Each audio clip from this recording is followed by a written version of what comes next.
Рамковниот договор го донесе мирот и денес е дел од законите и уставот на Македонија. Ниту една од страните не беше докрај задоволна по неговото потпишување, но тој го донесе најпотребното и најбараното во тој момент, порача премиерот Христијан Мицкоски на свечената владина седница за одбележување на 23 годишнината од неговото потпишување, што значеше и официјален крај на војниот конфликт во 2001 година.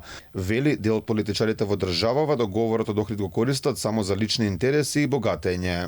Многу долго одредени политички елити рамковниот договор, но етничките права воопшто како такви ги користат како прекривка за прикривање на своите лични и најчесто лукративни интереси.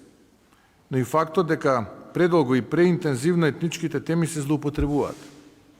Се градат кариери во тоа име, додека реалниот живот, животот на оние кои подеднакво го делат секојдневието, како и сите останати граѓани, е се потежок и понесреќа.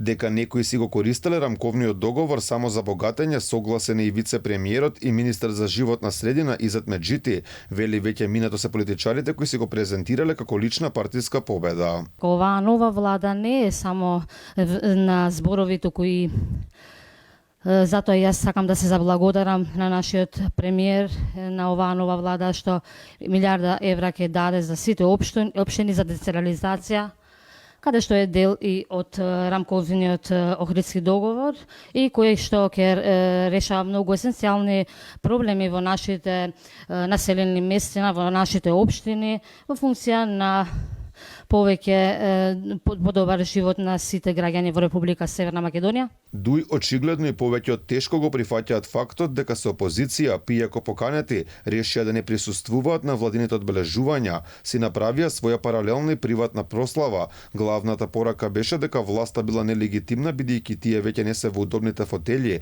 Али Ахмети дури испрати еден вид за скриена закана дека доколку не се соработувало со нив, немало да постојат македонците. Македонците како народ, нација може да унапреда само во комуникација и усогласеност и во добри односи со албанците. Инаку ќе ги голтнат србите, бугарите и грците. Можеме да ја зачуваме историјата, идентитетот, може да го зачуваат нивниот национален идентитет, затоа инаку се дестинирани да не постојат воопшто. Рамковниот договор, кој значеше крај на војниот конфликт во 2001 го потпишаа тогашниот председател Борис Трајковски, Љупчо Георгиевски, Бранко Црвенковски, Арбен Джафери, Имери Мери, Франсуа Леотар и Джеймс Пердју.